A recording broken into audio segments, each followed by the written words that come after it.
Film Forum Manipur gi meeting makhada IPAK Films Production Manipur na Sinjalangjal na pangthok jagadoriba anirak suba International Manipuri Short Fiction Film Festival 2022 gi achauba sponsor gi thaudang lawiriba Department of Social Welfare Government of Manipur gi Director gi pham pubiriba ikai khungnazerba Sir Ngangom Uttam bo taram lokcha bagalolana ikai khungnabo chari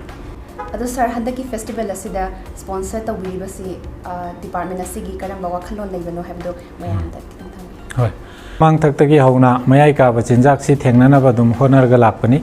department na tawri basidi akhoi demand reduction site ta haibadi haugalai bana hajing si matau karamna nisa chahaloi dage aduga nisana laichura ba charura ba mi sisu laing thu aga makoi je treatment pira matungda nisa chaning dana ba nisagi demand se mayai ka bachinjak ki demand se manipur da sunglai lehandana ba hona basidi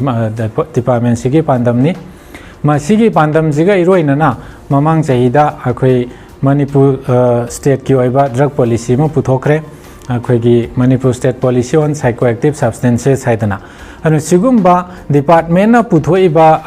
policy department gi makha da leiriba the addiction center sing department ga khusam naraga chatliba tongan ba NGO jinga pullaga tawriba akhoi gi drug ki against ta pangthoiba thabak thoram mayam si awareness ama piba madarka lai miyam prajada aduga ngasai mayai ka ba chinjak sina han inkhalai bana ha singda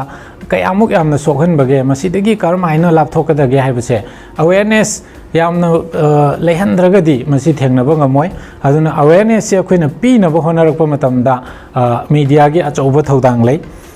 chumna platform da wangang ba kaidoba speech piba masi khaktang natana film gi medium da drama gi cinema gi lila gi medium da akoi inkhalai bana hajing da akan ba message ma pi gi ba targadi moi gi thamoi da moi gi brain da maduna chupsan graga makhoina nisa haiba mayai ka ba chinjak haiba posak sidagi lap thorak na ba pambai ma oigani aduna sumaina akoina department na khanjaraga leiringai sida IPAK Film Production na anirak suboina International Manipuri Short Film Festival tawgani haina tarakpa matam sida tawgadoriba film festival do akoina mayai ka ba chinjak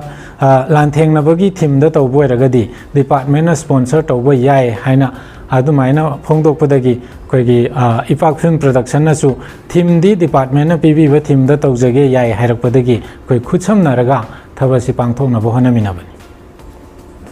IPAK Film Production Film Forum Manipur Amadi Department of Social Welfare na punna silliba International Film Festival asida aikoi Manipur khaktang natana Manipur ga